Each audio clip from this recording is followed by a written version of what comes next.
While not a direct match to the post-World War II military-industrial complex, these economic and industrial influences created a shadow nexus for interest, a sacrifice in a grander game of global dominance. Now let's unravel another layer.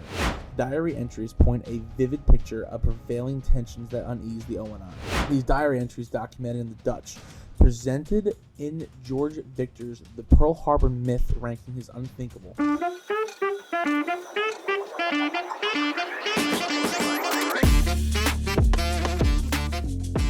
Welcome, dear listeners, to the Big Manz Cabana podcast. I'm going to guide you through the dark corridors of history. Now, my name is Matthew Lepore, and we are going to dive into a bit of a different situation here. We are going to descend into the shadows where whispers of betrayal, hidden agendas linger over the Pearl Harbor attack. Forget what you know about the historical consensus, because for a moment we dare to entertain the chilling notion of a sinister plot. So fasten your seatbelts, because this journey is about to plunge us into the murky depths of Pearl Harbor advanced knowledge theory. Before we delve into the shadows of Pearl Harbor, let's set the stage. The world was gripped by the flames of war. The year was 1941, and the Axis powers, with their insatiable appetite for conquest, cast a menacing shadow across Europe and Asia. Meanwhile, the United States found itself reluctantly itching towards the involvement of the global conflict. But during this time, intelligence agencies faced the daunting task of gathering and interpreting the information that was limited during that time. I mean, communication was what it was at that time. The chessboard of the geopolitics was complex, and the pieces were moving in ways that would shape the destiny of nations. Now, picture a world in the brink, teetering between hope and dread. Basically a powder keg waiting to happen. Make sure you're paying attention, because this thing continues to stay crazy. Transport yourself into the tranquility of Hawaii, December 6, 1941. What if the calm before the storm was concealed, not just an attack, but a meticulously orchestrated act of ill will? Picture the precision of the Japanese forces, not as an act of war, but a sinister ritual, painting the Pacific red. The intelligence officers, no more than strategists, but architects of doom, decoding messages that sealed the fate of thousands. Envision a subtle undercurrent beneath the surface, a secret whispering among conspirators, altering the course of history. Now plunge into the human drama, the lives disrupted, dreams shattered, and the ominous truth of the obscured by the smoke ring of wreckage. Imagine, as the day unfolded, the ominous truth that occurred by the mistake of everything happening, and the strings of fate guiding the attackers and the attacked alike. The tragedy wasn't just a result of war, but a manifestation of a calculated grand plan that unfolded with meticulous precision. Now let's peel back another layer of the sinister tale. In the months leading up to the attack, advertisements featuring the Daily Double appeared in the American magazines. These seamlessly simple ads showed a bunch of images with identical items side by side, inviting readers to spot the difference. However, in the post-war years, these ads drew suspicion. Conspiracy theories posted a sinister twist, but these seamlessly harmless ads may have contained a coded message. Imagine that. Whispers in the shadows suggest that the unknown agencies and or agents, possibly working in concert with the impending attack on Pearl Harbor, used these ads to covert all their communication. They wanted to try to find and hide little things for every single person that was out there looking to decode these messages. And then this sinister idea with these ads innocently engaging the readers in a visual puzzle, where in reality a clandestine method of relaying information, what messages were hidden, and the Daily Double. It indeed does serve as a sinister, harboring of different ideas that are in these and the impending tragedy. But the chilling possibility invites us not just to question the leadings up to Pearl Harbor, but the covert means by which information may have been transmitted under the guise of the ordinary life. A deceptive, devious acts that cast a long shadow over the conspiracy theory surrounding the fateful day. But as we transverse these shadows, we want to look into the corridors of history. Consider the Purple Cipher. Now, I didn't hear about this before, but I had to do a little bit more diving for you guys. But it was a cryptic key that unlocked Japan's diplomatic code, intercepted messages hidden within the impending attack, and a calculated scheme was set in motion. However, the decoded purple messages weren't widely dismissed, but the key information was kept within exclusive circles, hidden from those who could use it to prevent the attack. But this selective withholding of crucial intelligence raises a lot of questions about whether or not the forces were complicit in knowing all the tragedy, and if they were not. So it's kind of all widely unsure, but looking this up was kind of a wild situation. But simultaneously considering the aftermath, the nation was grappling with shock and horror. And the Roberts Commission, this is where it gets crazy. The Roberts Commission convinced not just to investigate, but to conceal the clandestine truce. So within these confines of these investigations, deliberate misdirection and reconnaissance occurred during this unsettling truce that would kind of unveil the orchestrators of this calculated plan. So as the official reports were released in public, it wasn't just random information that, faced these censors' pen. Critically detailed relations intersected the communications. There were warnings, and there were potential foreknowledge of a deliberate attack on Pearl Harbor. So an insidious act was veiled a full scope of knowledge available. But the only question is, what covert truce concealed behind these blacked out lines? The redactions weren't merely a bureaucratic necessity, but a deliberate effort to control the narrative, perpetrating a secretive cover-up that echoed through the corridors of power. Now imagine this. This tangled a web of the Daily Double, all those ads that you guys were seeing and that you're going to see on the screen and things like that. The Purple Cipher, which is absolutely insane. Like, I'd never heard of that until I heard about this. The redacted documents invites us to reconsider the events surrounding Pearl Harbor, urging us to peer beyond the original and the official narrative into the shadow realm of the covert communications and the concealed truce. All of this kind of corresponds to everything that's kind of happening. So take a look at all this kind of stuff, and I urge you to look at all these other informations just outside of this too, and I'll try to leave the descriptions below for you guys. As we dig deeper into this aftermath, if you so call it, the Roberts Commission emerges with this central figure of the narrative. They convened to investigate the Pearl Harbor attack, and this body wasn't solely dedicated to uncovering the truth. It carried the weight of a hidden agenda. Now, let's kind of illuminate the shadows of the deception that clouded around these proceedings of the Roberts Commission. Imagine a stage where actors weren't merely investigators, but players in a carefully crafted drama. Deliberate misdirection veiled the sinister truth, steering the narrative away from those who held the strings. Imagine all this, right? One glaring example of this deceit lies in the Commission's handling of key witnesses. Picture this. Critical figures with the first-hand knowledge, individuals who could be unveiled through this conspiracy, were other omitted and conveniently downplayed. Their voices echoed to the dark, where they were considered the case of Captain John Raneft. I hope it's how I say that name. Someone's gonna in the comment section is gonna rip me for that one. An intelligence officer stationed in the Pacific, he cites his intercepted Japanese message, and it shed a lot of light on the foreknowledge of the attack. Yet this testimony was conspicuously absent in the Commission's official report. Imagine that. When I read that, I was like, how is no one talking about this? Why is no one convening to this knowledge? So you're gonna see it all up here, but definitely check this out.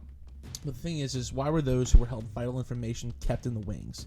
Their ideas were just suppressed. Furthermore, the Commission operated under a cloud of secrecy, conducting closed-door sessions that were shielded from the critical details from a public scrutiny. The information that did reach the public domain was carefully curated. Yeah, so painting a sanitized picture that masks the darker truths lurking within the background, imagine the Commission as a theoretical production where the script was tailored not to reveal the full story but to serve a carefully crafted narrative. Certain actors took their center stage, while others relegated to the sidelines, their untold stories buried beneath the layers of bureaucratic confusion. And then there was a bit of an issue of timing, a calculated dance, if you guys would so to call it, where the release of the information was choreographed to deflect attention from uncomfortable truths. Critical details were conveniently displayed and delayed for strategically omitted, creating a bit of a distorted timeline and serve the interests for those who are pulling the strings. As we uncover these layers of deceit within the Roberts Commission, it becomes evident that the body wasn't a neutral arbiter in the truth that was upon us, which a carefully scripted drama played out. These actors, knowingly or unknowingly, participated in a grand performance designed to protect certain interests that perpetrated a version of history that suited those who held the reins. So now, guys, we are going to dissect the conspiracy further by examining the motives and the players that were involved who stood to gain on the attack of Pearl Harbor. The geopolitical landscape was complex, and the United States, while initially hesitant to enter the war, found itself thrusted into a stage of global conflict. Now, imagine a clandestine group embedded within the military-industrial complex, a nexus of influential figures from the defense contractors, high-ranking military officials, and politicians. This shadowy cable saw the attack on Pearl Harbor as a golden opportunity. The motive was not solely driven by the patriotism and the response to the threat posed by the Axis powers, but by the calculated desire to escalate the conflict to a full-scale war. In the intricate dance of the international relations, a document emerges that adds fuel to the conspiracy theories surrounding this Pearl Harbor incident, right? The Pearl Harbor attack. The McCullum Memo. When I read this, let me tell you something. It was prepared by the Naval Intelligence Officer Commander Arthur H. McCullum in 1940. This memo outlined strategies to deal with the rising tensions between the United States and Japan. Some argue that the strategies proposed in this memo could have provoked Japan into taking aggressive actions, providing a, catalyst for all of this to happen, and really kind of getting the U.S. to enter the war initially, right? Now, it's crucial to this approach that this critical eye, while the existence of the McCullum Memo is documented, its interpretation is a subject of historical debate. Robert Stinnett's Day of Deceit explores this theory, suggesting that the elements within the U.S. government may have had more foreknowledge of the impending attack on Pearl Harbor. However, the mainstream historical consensus does not support this idea of the deliberate plot to provoke the attack. Most historians attribute this event to the failure of intelligence and the communication rather than intentional manipulation. So as we dissect this conspiracy, the invasion and the puppet masters within the military-industrial complex pulling strings behind the scenes, the attack on Pearl Harbor wasn't a response to this external aggression. It was a meticulously calculated move by a covert group seeking turns in the tide of war. Ensuring both of this economic prosperity and the unprecedented political influence, the shadow cable within the military-industrial complex didn't merely react to the events. They orchestrated them. Using what we appeared within the depths of this conspiracy, remember that the history was often concealed more than it reveals. You see it in everything. It conceals way more than it reveals almost in everything. And now we're seeing now that aliens are real. We all kind of knew it was a thing, but as we're kind of going more in depth, the government's like, hey guys, they're real. But we're all like, hey, taxes. But as we peer into the depths of this conspiracy, remember those things, right? We want to shape it and be as complex and not as shadowy as the events themselves. But, who knows? It's history. As we delve into the shadows of influence, let's examine the economic and industrial factors that may have played a role in the industrial complex that emerged in the post-World War II era. Elements of this complex were already in play. Consider the economic landscape in the late 1930s. And, well, I guess you can see the early 1940s as well. The industries, particularly like those who tied the defense production, held significant sway. War has often been described as a catalyst for economic recovery, and nations, even in times of peace, maintain their industries capable of swiftly transitioning to wartime production. You hear about it all the time. In the lead-up to Pearl Harbor, certain industries thrived on the military contracts. Arms manufacturers, shipbuilders, and even other defense-related sectors were the centerpieces of this nation's preparedness for war. The economic interests intertwined with the national security, creating a complex web for influence. So one big example I'm going to kind of bring up for you guys. One big example of the strategic significance of Pearl Harbor has a naval base, right? The U.S. Pacific Fleet's presence in Hawaii was not only a deterrent, but also a symbol of American military might. This industry involved in naval construction and maintenance and the benefit of sustainability with its expansion and fortification of these bases. Additionally, envision a scenario where war, while a devastating reality, presented an economic opportunity for certain sectors. The call for the increase in military preparedness fueled demand for weapons, ships, and other war-related materials, but the economic ties between industry and the military became a driving force, potentially influencing decisions made by policymakers. Think about that. While not a direct match to the post-World War II military-industrial complex, these economic and industrial influences created a shadow nexus for interests, a symbolic relationship between military needs and economic growth. Raises questions about whether or not these factors were to impact the lead up to this fateful day of December 1941. But as we kind of navigate through the shadows of the influence of these people in these situations, consider how many economic interests the militaries were, any military, but especially the U.S. military, was intertwined with shaping the geopolitical landscape and setting the stage for Pearl Harbor. So as we delve into the shadows of history, some narratives suggest a close manipulation of the geopolitical chessboard. As we set the stage for Pearl Harbor, while these claims remain alleged, I'm going to try to be painting a compelling picture of the intricate moves on the world stage. One alleged conspiracy poses certain factors within the U.S. government sought to maneuver the nations into the global stage of World War II. strategically, of course. Picture a geopolitical chessboard where the opposing pieces becomes crucial in shaping the narrative and determining the course of history. A controversial theory around this, is, as we talked about before, is the McCullum Memo. Right, we're going to dive more into this now. It documenting outline the strategies that could provoke Japan to be the aggressor, and kind of giving you this catalyst of events to happen. While interceptions vary, some of these theorists allege the elements within the U.S. government may have been intentionally pushed Japan to the brink, orchestrating a scenario that would justify America to enter the war. Now consider the delicate dance of the alliances and the betrayals of this geopolitical chessboard, if so call it, as we've said before. Alleged whispers suggest the U.S. sought a more active role in the conflict, but needed a catalyst to shock the public opinion.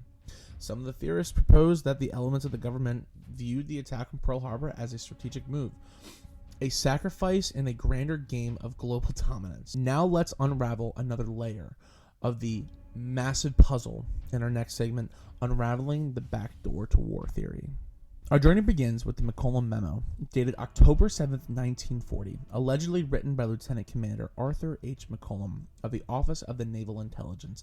The memo outlined strategies to provoke Japan into making a military move. The intent of this memo was fiercely debated among the historians, with interpretations ranging from genuine strategic planning of conspiracy. The strategic positioning of the Pacific fleets, critics of the backdoor to war theory point to a strategic positioning of the Pacific Fleet at Pearl Harbor. Some argue that the vulnerability of this fleet was intentional, but with the aim of ensuring a devastating attack that would serve as a rally cry for Americans to enter the war. However, historical analysis suggests that the decision was not malicious, but a misjudgment of potential threats. Proponents of this theory often cite economic and strategic motivations. They suggest that certain elements within the U.S. government, driven by military and economic interests, were eager to the American involvement in this war. The belief was that the entering in the conflict would boost the nation's economy, particularly going through the lucrative military contracts. I know everyone's seen war dogs and all that kind of stuff. That's kind of what this is alluding to. It's a critical note to the backdoor to war theory is among a controversial and lacks widespread acceptance among historians. The majority argue the attack on Pearl Harbor was a genuine surprise as a result of the intelligence failures, miscalculations rather than intentional maneuvering. As the smoke of Pearl Harbor began to clear, a different kind of fog set in, the fog of deception. Picture a nation grappling in the shock of the attack, its collective gaze clouded by misinformation, hidden truths, and different anonymous things that are happening, right? Unraveling the deception takes heart in the Office of the Naval Intelligence, the ONI, where pivotal moments unfolded were the diaries of the vital positions at O2 on December 6th, 1941, where Admiral Turner expressed his fears of the sudden Japanese attack on Manila. The tension is palpable,